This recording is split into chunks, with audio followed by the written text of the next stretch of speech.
Agrícolament, molts dels cultius dels que ens alimentem depenen d'elles, no? Segons la FAO, el 75%. Sense el seu paper pol·linitzador ens costaria produir molt més. Penseu que el valor de moltes de les fruites i verdures que consumim habitualment podria costar el doble i, a més, serien molt menys nutritives. En les darreres dècades, les seves poblacions s'han reduït aproximadament un 50% arreu del món.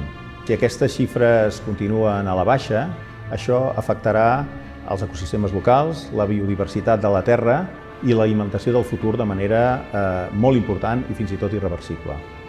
Les abelles ens donen superaliments molt saludables i energètics, com per exemple el pol·len, la gelea real, el pròpolis i la mel naturalment. Els apicultors vetllem no tan sols per la producció, sinó també per elles, perquè elles estiguin en el seu benestar i perquè els pol·linitzadors puguin tirar endavant.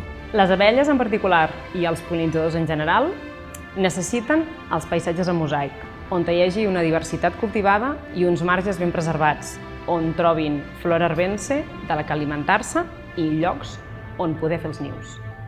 Per altra banda, el sòl agrícola és un bé imprescindible que hem de conservar. Fa anys la bombolla immobiliària ja el va posar en perill i ara ve en forma de renovables. Intentem que l'especulació del sòl agrícola quedi d'alguna manera el més reduïda possible. Renovables sí, però no així. Si elles estan en perill, el futur del nostre planeta també. Preservar-les, estimar-les i cuidar-les està a les teves mans.